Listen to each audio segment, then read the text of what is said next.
دیکھیے اعوذ باللہ من الشیطان الرجیم بسم اللہ الرحمن الرحیم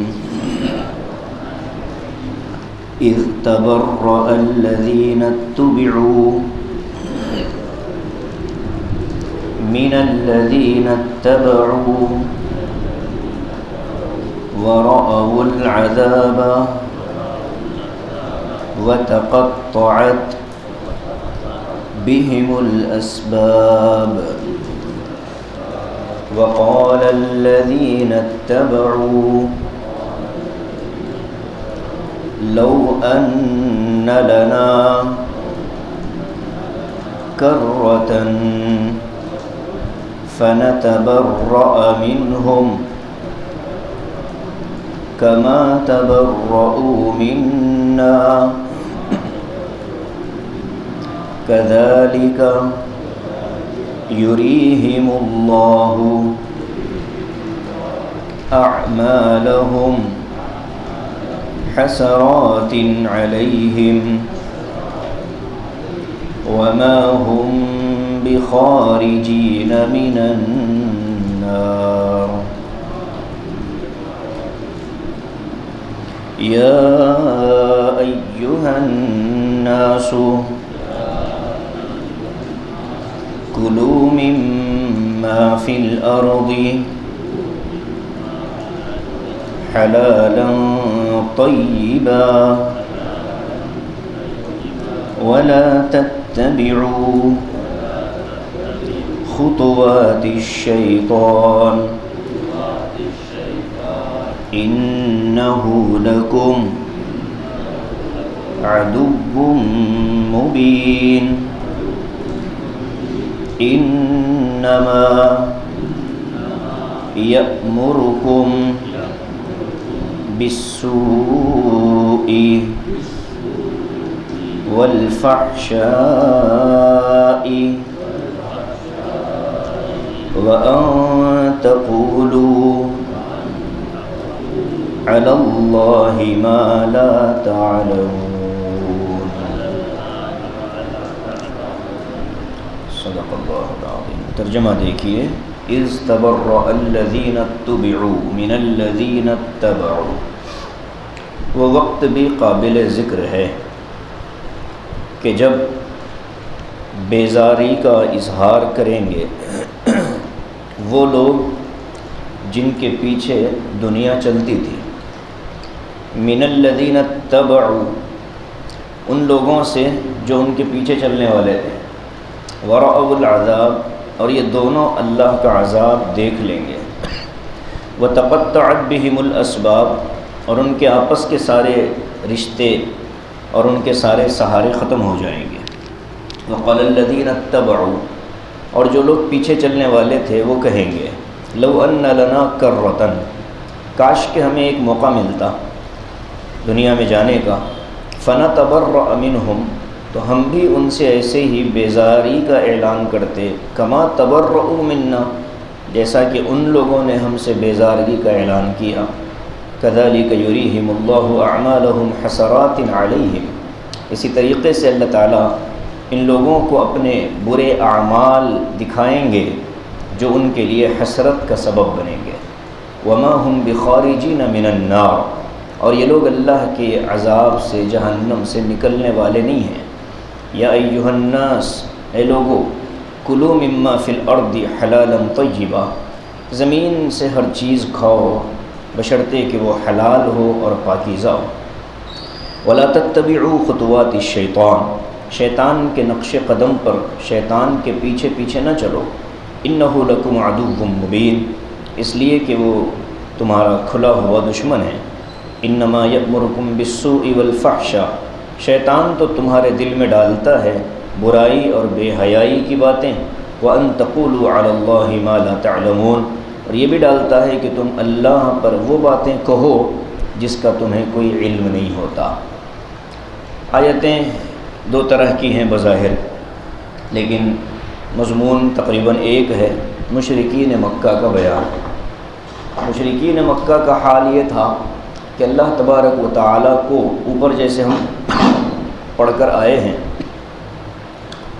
کہ اللہ کے علاوہ سے ایسی محبت کرتے ہیں جیسے اللہ سے محبت ہونی چاہیے۔ گزشتہ جو درس میں آیت آئی تھی، اللہ سے جیسی محبت مخلوق کو ہونی چاہیے، مشرکین اپنے جھوٹے معبودوں سے ویسی محبت کرتے ہیں، ویسا تعلق رکھتے ہیں۔ وہ معاملات جو اللہ کے ساتھ خاص تھے اس کو غیر اللہ کے ساتھ بھی جوڑ دیتے ہیں۔ اس ضمن میں جو باتیں آئی، اب اس میں اللہ تبارک و تعالی نے آخری میں فرمایا وَأَنَّ اللَّهَ شَدِيدُ الْعَذَابِ، اور اللہ تبارک و تعالی بہت شدید اور بہت سخت عذاب دینے والے ہیں۔ تو جب ظالم عذاب کو دیکھیں گے تو اللہ کی قدرت معلوم ہوگی، اللہ کی طاقت کا اندازہ ہوگا اور اللہ کے عذاب کی سختی معلوم ہوگی۔ اب جو آیت ہے اس میں اللہ تبارک و تعالی اس عذاب کی سختی کا ایک مظاہرہ کیسے ہوگا وہ بتاتے ہیں۔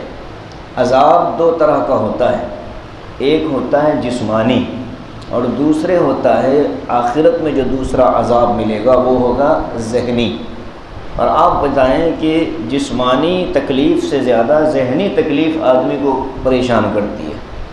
جسم پر درد ہو اس کا علاج بھی معلوم ہوتا ہے اور کہیں اس کو آرام ملنے کی امید ہوتی ہے، لیکن آدمی کا ذہن اگر پریشان ہو، مایوسی اس کو گھیر لے تو وہ مایوسی پھر اس کو زندگی سے بھی مایوس کر دیتی ہے اور اس کی اپنی امیدیں ختم ہو جاتی ہیں۔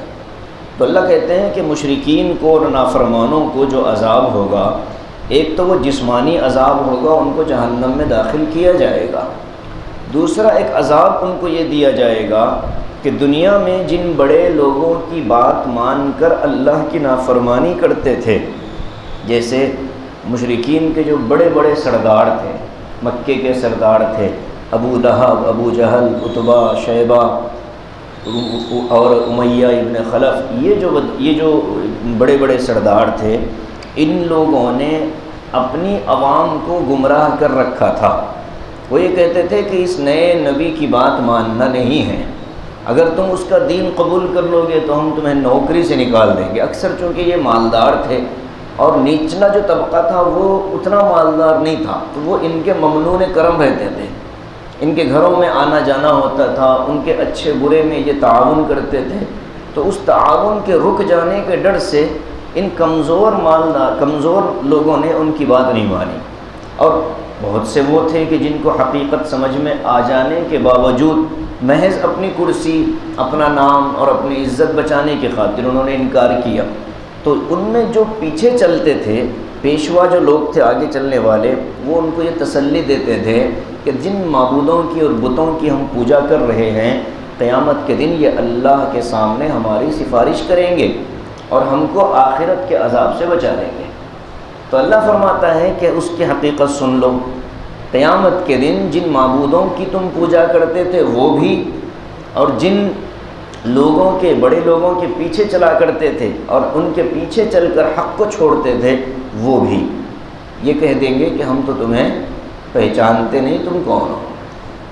دنیا میں زندگی بھر ان کی جے اور ان کی زندہ باد اور مردہ باد میں وقت گزارا، مرنے کے بعد جب سب سے زیادہ ان کی ضرورت تھی اس وقت وہ کہہ دیے کہ ہم آپ کو نہیں پہچانتے، آپ کون ہو۔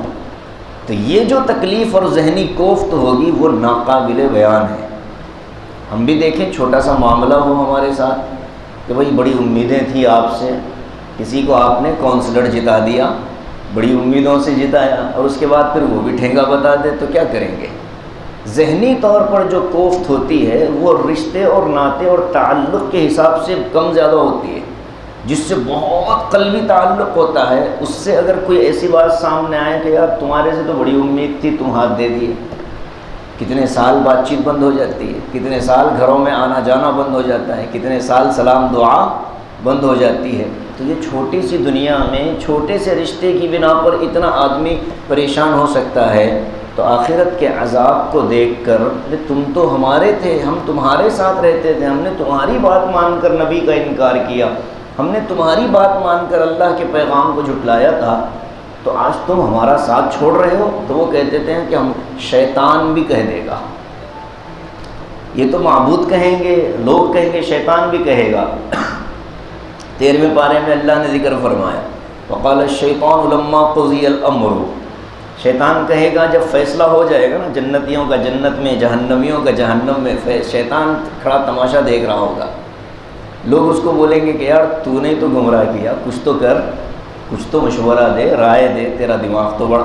تو وہ کہے گا ان اللہ وعدکم وعد الحق، اللہ کا جو وعدہ تھا وہ سچا تھا، ووعدتکم فاخلفتکم، اور میں نے تمہیں جو سبز باغ دکھایا تھا میں نے آج اس کا انکار کر دیا، وہ جھوٹا تھا.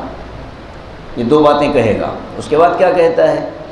وقال الشیطان لما قضی الامر ان اللہ وعدکم وعد الحق ووعدتکم فاخلفتکم فما کان لی علیکم من سلطان، میرے اوپر نہیں آ رہا، میں پہلے بول دے رہا ہوں. ہاں یہ الفاظ ہیں اس کے قرآن میں، تم مجھے ذمہ دار نہیں ٹھہرا سکتے. فما کان لی علیکم من سلطان، تم میرے اوپر کوئی زور زبردستی نہیں کر سکتے کہ تم نے ہمیں بھٹکایا اور گمراہ کیا. میں نے کیا کیا؟ الا، میرا جرم صرف یہ تھا، ان دعوتکم، میں نے آواز لگائی کہ بھائی یہ راستہ گناہ کا ہے، یہ راستہ خواہشات کا ہے، یہ راستہ اللہ کی نافرمانی کا ہے، تم دوڑتے ہوئے آئے. فاستجبتم لی، میری آواز پر تم دوڑتے ہوئے آئے. ایک آواز لگتی تھی مؤذن کی اور ایک آواز میری آتی تھی جو دل میں آتی تھی، تو تم نے وہ آواز کا انکار کیا اور میری بات مانے، تو اصل مجرم تم ہوئے کہ میں ہوا؟ وہ باضابطہ شیطان کہے گا. قرآن نے اس کو نقل فرمایا اور کہے گا فلا تلومونی، مجھے آج برا بھلا کہنے کی اجازت نہیں ہے، میرے لیے ملامت نہیں ہے. فلا تلومونی، مجھے ملامت مت کرو، مجھے برا بھلا مت کہو. لوموا انفسکم، اپنے آپ پر ملامت بھیج دو. تو یہ جو کیفیت آپ تصور کریں کہ مشرکین اور کافرین کا کیا حال ہوگا، وہ کیسے بالکل بیچ دریا میں بغیر سہارے کے کسی کو چھوڑ دیا جائے تو اس کی کیا کیفیت ہوتی ہے. اس سے بھی زیادہ خطرناک کیفیت ان مشرکین اور کافروں کی ہوگی کہ جن کو اللہ تبارک و تعالی اس دگنے عذاب کا مزہ چکھائے گا. ایک تو وہ جسمانی عذاب جو ملنے والا ہے، اور وہ جو ذہنی عذاب جو ابھی ہو رہا ہے. تو اس کے بارے میں اللہ فرماتا ہے استبرأ الذین اتبعوا من الذین اتبعوا، براءت، براءت کہتے ہیں بھائی مجھے بھی نہیں معلوم، اس کو کہتے ہیں براءت کا اظہار کرنا. قرآن نے کہا نا براءۃ من اللہ ورسولہ الی الذین عاہدتم من المشرکین. قرآن نے کہا کہ اللہ اور اس کے رسول کی طرف سے اعلان براءت ہے، میں اب تمہارا ذمہ نہیں ہوں، میں تمہارا ذمہ دار نہیں ہوں. اب تم چاہو ایمان لاؤ چاہے نہ لاؤ، تمہاری اپنی ذمہ داری، میں تمہاری کوئی ذمہ داری لینے کے لیے تیار نہیں. ہم بھی اپنی بول چال کی زبان میں کہتے ہیں کہ بھئی آپ اپنے عمل کے ذمہ دار رہیں گے، ہمیں آپ نہیں بتائیں گے، آپ ہم کو یہ نہیں بولیں گے کہ ہم نے آپ کی وجہ سے کہ آپ اپنے میں بری ہوں تم سے. تو یہ بری ہو جانا، اپنے آپ کو اس معاملے سے علیحدہ کرنے کو بری ہونا کہتے ہیں. تو جن کے پیچھے دنیا چلتی تھی وہ لیڈر کہہ دیں گے میں تم سے بری ہوں، میں نے تھوڑا ہی تم کو کہا تھا کہ میرے ساتھ چلو اور میری بات مانو، تم خود دوڑ دوڑ کے میرے پاس آتے تھے، تو جو میں تمہاری کوئی مدد نہیں کر پاؤں گا. استبرأ الذین اتبعوا من الذین اتبعوا، کس سے کہیں گے؟ جو ان کے پیچھے پیچھے بھاگتے تھے، اتباع کرتے تھے. اتباع کہتے ہیں قدم پر قدم رکھ کر چلنے کو. جیسے ان کا قدم جا رہا، پیچھے سے ان کے راستے پر چل. ایک راستہ جس نے اختیار کیا اس کے پیچھے چلنے والوں کو اتباع کہتے ہیں. قرآن میں یہ لفظ آیا ہے نبی کریم صلی اللہ علیہ وسلم کے لیے بھی کہ تم نبی کی اتباع کرو، نبی علیہ السلام کے نقش قدم پر زندگی گزارو. ورأوا العذاب، عذاب دیکھ لیں گے آنکھوں سے، جہنم سامنے ہوگی. وتقطعت بہم الاسباب، اسباب، تعلقات، رشتہ داریاں، ساری چیزیں منقطع ہو جائیں گی، سہارے سارے کے سارے ختم ہو جائیں گے. یہاں حضرت تھانوی رحمۃ اللہ علیہ نے ترجمہ کیا وہ جو مالداروں کا یا یہ کہ قوم کے ذمہ داروں کا قوم کے عوام سے جو رشتہ تھا وہ بھی ختم ہو جائے گا. یا دوسرا ترجمہ جو دیگر اکابر نے کیا ہے اس کے مطابق ہر واسطہ، ہر سبب، ہر سہارا ان کا ختم ہو جائے گا. وقال الذین اتبعوا، اب جو دنیا میں دھوکہ کھا گئے لیڈروں اور گیدڑوں کے پیچھے، اب وہ کہیں گے تمنا کا اظہار. اب غصہ تو آئے گا آدمی کو، دنیا ہوتی تو بدلہ لیتے، دنیا ہوتی تو بدلہ لیتے، انتقام لے لیتے. بھئی موقع ملا تو ہم بتائیں گے، تم کو ہرا دیں گے، تمہارے ساتھ جو ہوگا دیکھا جائے گا. یہ دنیا ہے، لیکن آخرت میں بدلے کا کوئی چانس نہیں ہے. تو وہاں افسوس کا اظہار کیسے ہوگا؟ اللہ اس کو ذکر کرتا ہے، فرماتا ہے وقال الذین اتبعوا لو ان لنا کرۃ. جو پیچھے چلنے والے تھے وہ یہ تمنا کریں گے. میں نے کسی موقع پر عرض کیا تھا، لو کا جو لفظ آتا ہے عربی زبان میں وہ کاش کا ترجمہ ہوتا ہے. کاش. اور کاش کہاں ہوتا ہے؟ جہاں امید 1% بھی نہیں ہوتی. جیسے کوئی بزرگ یہ کہیں کاش میں جوان ہوتا، امید تو نہیں ہے نا، لیکن لفظ کا استعمال تو عربی میں ایسی کیفیت بیان کرنے کے لیے جو لفظ آتا ہے وہ کیا ہے؟ لو. لو جہاں امید باقی نہیں ہے. کاش کاش. تو اب یہ مشرکین کہیں گے پیچھے چلنے والے، کاش ایک موقع مل جاتا. لو ان لنا کرۃ، ایک موقع مل جاتا. فنتبرأ منہم کما تبرؤوا منا، ہم پھر دنیا میں جاتے اور پھر یہ ہمارے لیڈر بنتے، یہ ہمارے بڑے بنتے اور ہم کو دعوت دیتے تو ہم بولتے جاؤ ہم تمہاری بات نہیں مانتے، بس اتنی تمنا کر رہے ہیں. یعنی جیسے آج تم ہمارے کو ہاتھ دے دیے، ایسے ہی ہم دنیا میں تمہارے ساتھ بھی یہی معاملہ کریں گے. جیسے ہم بولے وہ جیسے یہ کہتے تھے کہ ہم تمہیں نہیں پہچانتے، تو ہم بھی ان کو کہیں گے کہ جاؤ ہم بھی تمہیں نہیں پہچانتے. قرآن کتنی حقیقت سے قریب کتاب ہے. قرآن ہماری زندگی سے کتنی قریب ہے. آپ دیکھیں کہ جو معاملات انسان دنیا میں جن معاملات کے ساتھ جڑتا ہے، آخرت کے مناظر کو اللہ نے اسی پیرائے میں سامنے رکھا ہے کہ دیکھو اتنی حقیقی چیز ہے آخرت. اور جو چیزیں تم دنیا میں دیکھتے ہو اپنی آنکھوں سے، تصور کرو کہ آخرت میں یہ چیزیں اس طرح پیش آئے گی. تو کہتے ہیں کاش کہ ایک موقع ملتا، ہم دنیا میں جاتے، پھر یہ لوگ ہم سے کہتے کہ اسلام قبول نہ کرو، سیدھے راستے پر نہ آؤ، تو ہم کہتے کہ جاؤ ہم تمہاری نہیں مانتے. تو کوئی آدمی کسی کو راستے پر لانا چاہے اور وہ ہاتھ اٹھا کر کہ ہم نہیں آتے تمہارے راستے پر، تو تکلیف اسے بھی ہوگی نا. تو وہ ذہنی تکلیف جو ہم کو یہاں ہو رہی ہے، اب ہم یہاں تو ان کو تکلیف نہیں پہنچا سکتے. اس کا ایک آخری راستہ یہ ہے کہ دوبارہ دنیا میں جائیں اور دوبارہ وہ ہم سے کہیں کہ چلو، اور ہم اس وقت انکار کریں. تب جو مزہ آتا ہے دنیا میں بھی ہوتا ہے کہ وہ کہتے ہیں نا کہ وہ ایک شخص گیا تھا کسی دکان پر اور اس نے جا کر کے چیزیں خریدی، سامان خریدا، تو رقم اس نے پھینک کر دی. جب اس نے پھینک کر رقم دی تو اس کو تکلیف ہوتی ہے ظاہر ہے دکاندار کو. تو دکاندار نے سامان پھینک کر دیا تھوڑا بے احترامی کے ساتھ، تو اس نے بھی رقم پھینک دی. بولے بھائی وہاں پڑی اٹھا لے. یہ جو نفسیات ہے نا انسان کی بدلہ لینے کی، اپنی عزت نفس پر آنچ آئے تو فوراً آدمی ری ایکٹ ہوتا ہے، اور اگر کوئی ری ایکٹ نہ ہو تو اس کو سمجھتے ہیں بڑا ٹھنڈا ہے. حالانکہ وہ بندہ جو فوراً ری ایکٹ نہیں ہوتا وہ بہت مضبوط ہوتا ہے. تو یہ چیزیں ہوتی ہیں. جیسے میں نے اس پہلے عرض کیا تھا نا، ایک جماعت کی تھی افغانستان، ہاں مہمان تھے وہاں پر، تو وہ بیچارے گشت میں نکلے. صبح گشت کیا تھی، وہ چہل قدمی کر رہے تھے. تو جس گھر میں وہ مہمان بن کر گئے تھے جہاں قیام تھا، تو میزبان بڑے خوددار ہوتے ہیں. وہاں کا نظام اس علاقے کا یہ تھا کہ صبح فجر کے بعد کوئی مرد آدمی سڑک پر نظر نہیں آئے. ساری عورتیں گھر کے باہر کام کاج کرنے کا وقت ہوتا تھا، تو کوئی مرد وہاں نکلنے کی اجازت نہیں تھی. تو اب وہ بیچارے کو معلوم نہیں تھا، وہ چہل قدمی کے لیے نکل پڑا. جب وہ چہل قدمی کر رہا تھا تو کسی خاتون نے دیکھ لیا اور اپنے شوہر کو اس نے اطلاع کر دی کہ بھئی ایک مرد گھوم رہا ہے ہمارے کام کرنے کے وقت میں. وہ اندر سے بندوق لے کر آ گیا کہ ہم تجھے مار دے گا. اب وہ اس کو مارنے کے در پر یہ پریشان کہ بھائی یہ کیا قصہ ہے. اب وہ بولتا کہ بھائی میں نے غلطی کیا کی جو مجھے مارنے کے لیے آیا. تو بولا تجھے معلوم نہیں ہے قانون کہ یہاں 7 بجے تک کسی مرد کا باہر نکلنا اجازت نہیں ہے، تو اور کیسے نکلے گا؟ مجھے نہیں معلوم تھا یہ قانون ہے. اب بحث ہو گئی. یہ جس کے گھر میں مہمان تھا وہ گھر کا میزبان بھی آ گیا. اب دونوں افغانی آپس میں بات کر رہے. یہ بولتا کہ اس نے میری عورت کو دیکھا، میں اسے زندہ چھوڑنے والا نہیں. وہ بولتا اس سے معلوم نہیں تھا قانون، اس کو نہیں معلوم. تو بولے تیرا مسئلہ ہے، تو نے کیوں نہیں بتایا قانون. تو اب وہ بھی بیچارہ زچ ہو گیا، تھک گیا. جس کے گھر میں مہمان بنا تھا وہ بھی تھک گیا. اب وہ بھی گن لے کر آ گیا، بندوق آ کر اپنے مہمان کو بولتا ہے ٹھیک ہے تو میرے ایک مہمان کو مارے گا، میں تیرے 10 مہمانوں کو ماروں. اب مہمان کی تو ہوا ٹائٹ ہو گئی کہ یار تمہارے انتقام کے جذبے میں میری ناش کیوں نکلے.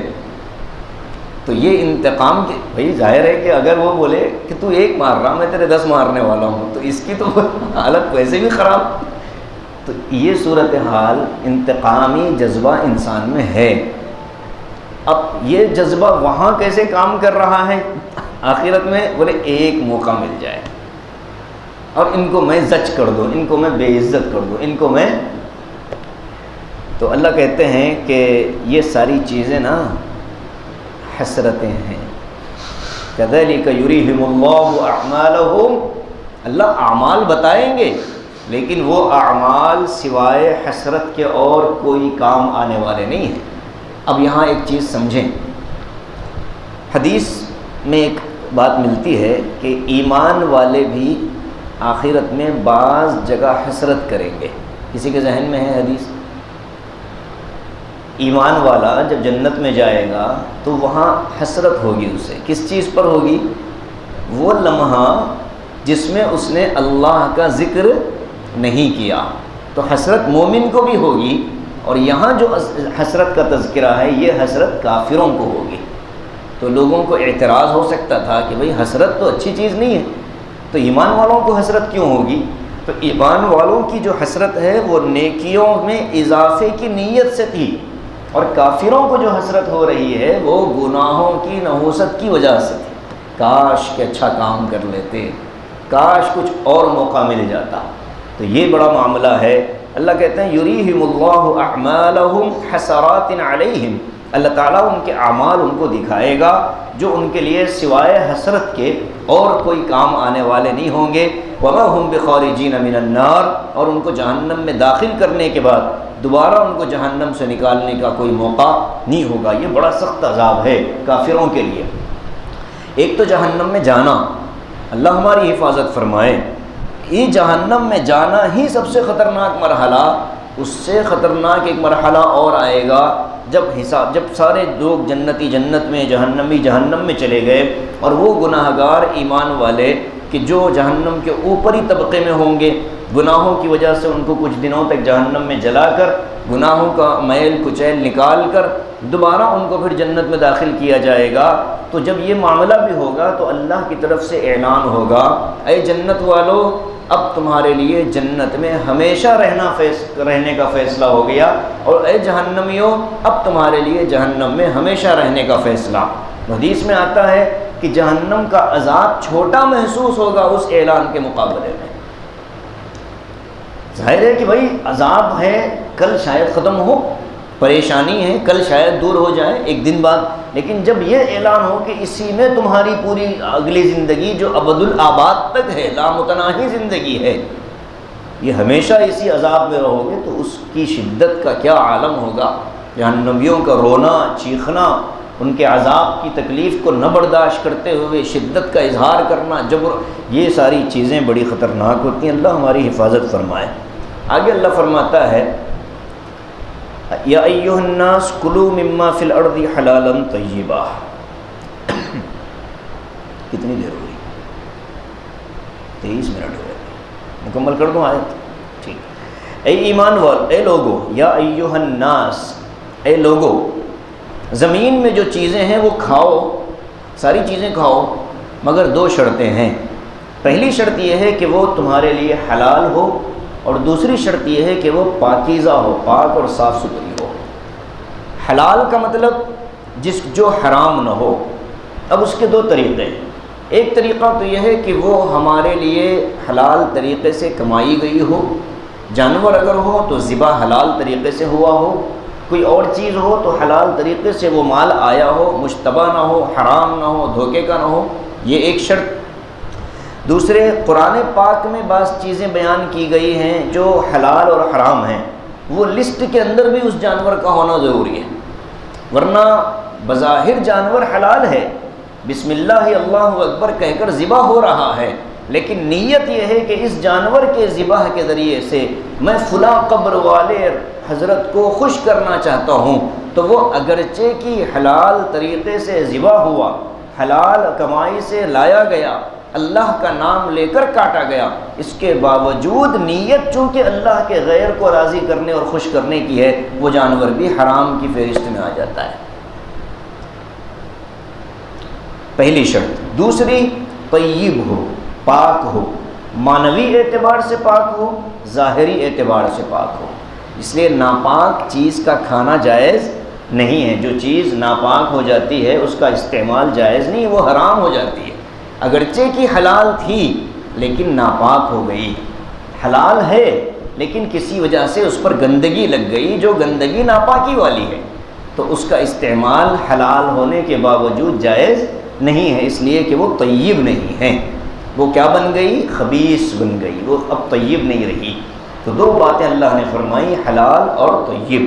تو روزی کے لیے یہ دعا اللہ کے رسول نے سکھائی، اللہم انی اسألک علما نافعا وعملا متقبلا ورزقا حلالا طیبا واسعا۔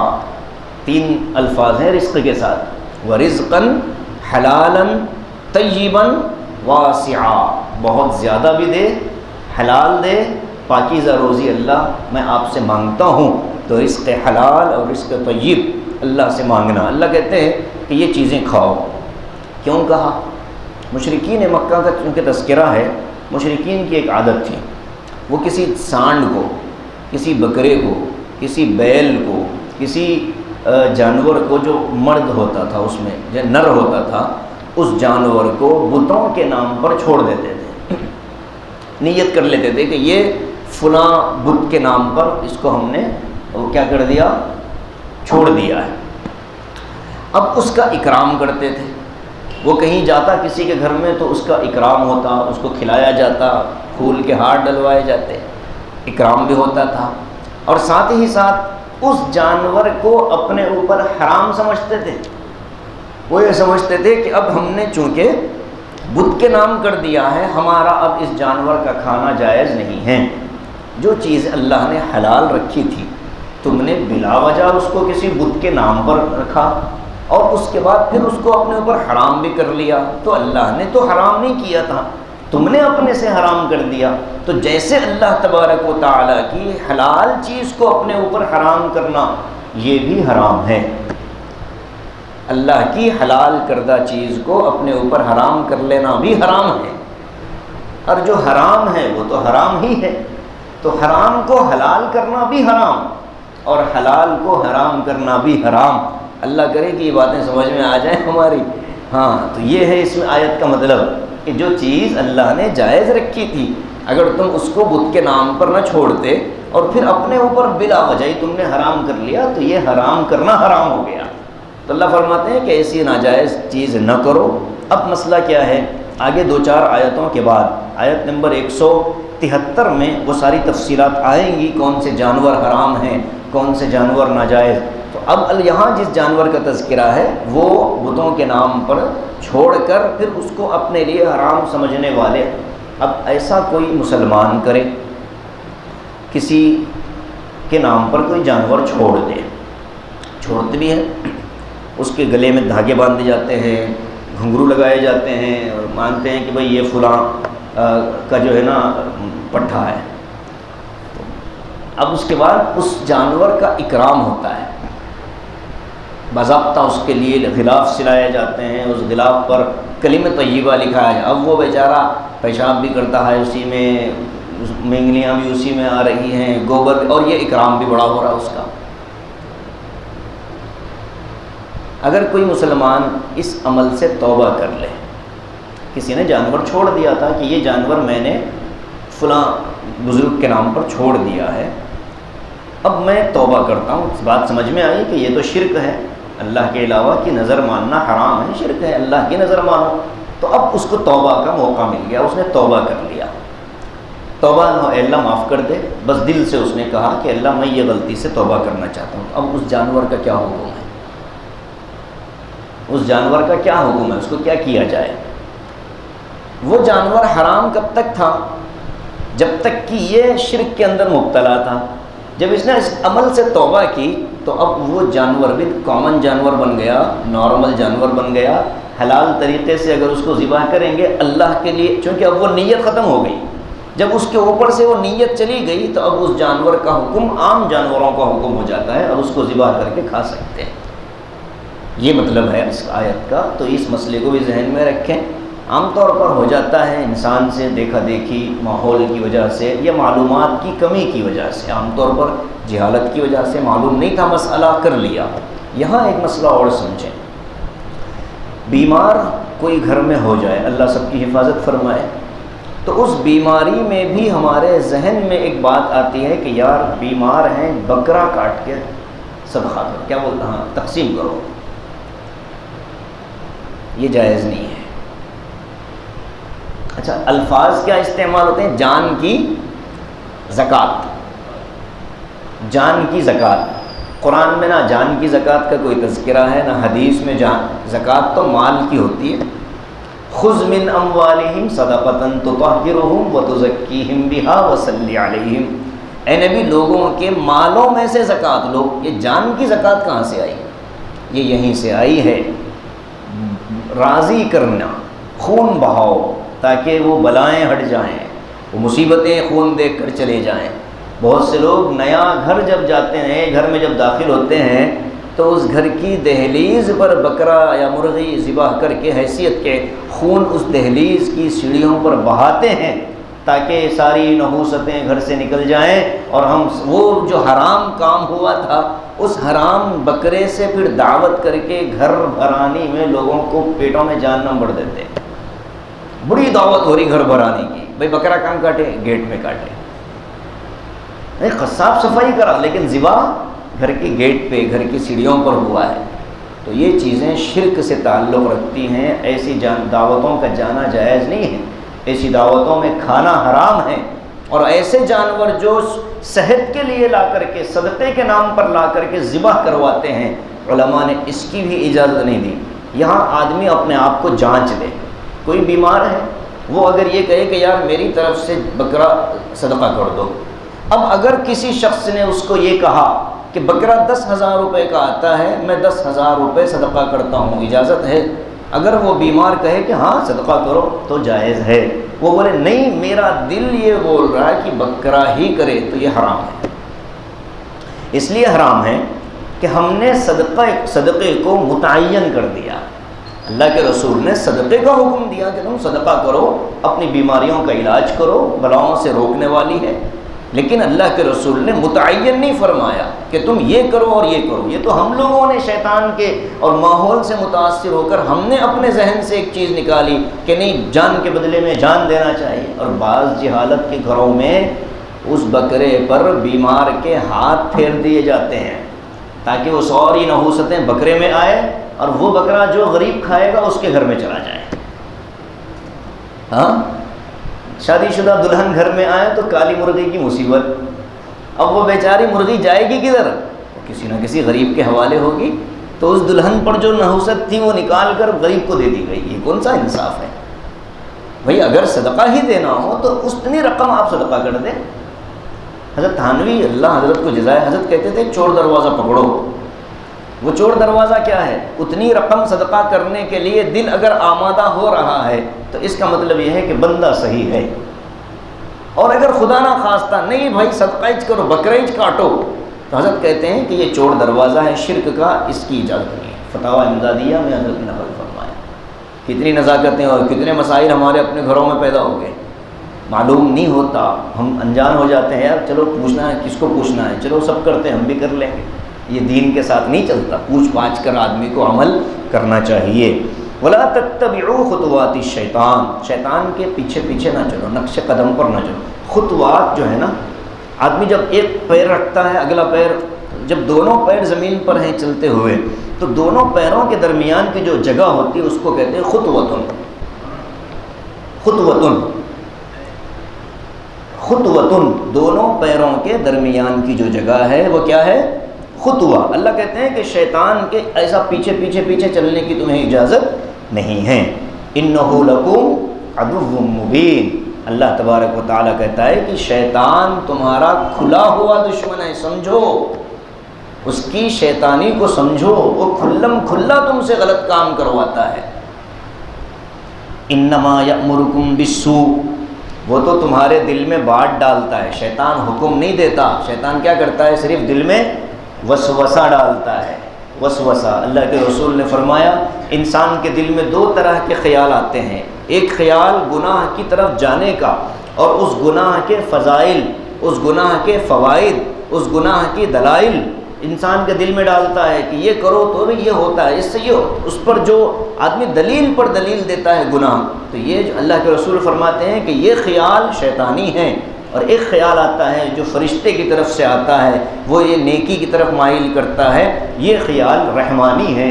ہر انسان کے دل میں یہ دو خیال گزرتے ہیں، بندہ جس طرف چلنا شروع کر دے، نامہ اعمال میں لکھے جانے والے فرشتے اس کو اس جگہ نوٹ کر دیتے ہیں۔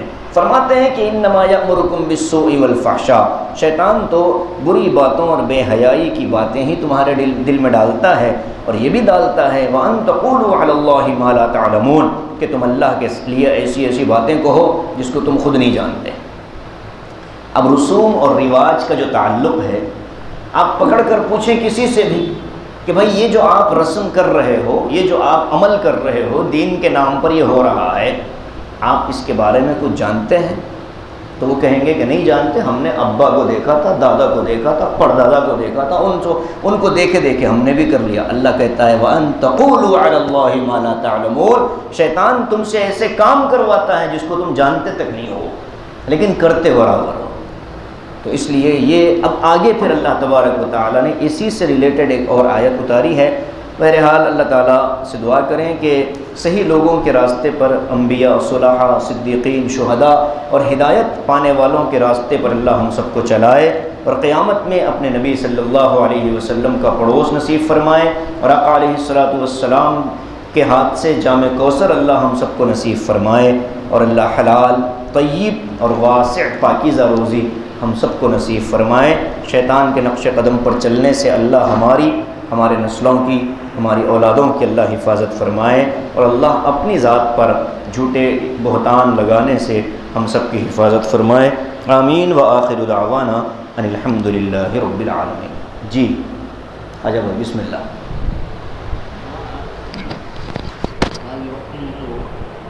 بیمار رہتے ہاسپٹل سے آنے کے بعد لوگ مرغی کر کے جائز نہیں، جائز حرام۔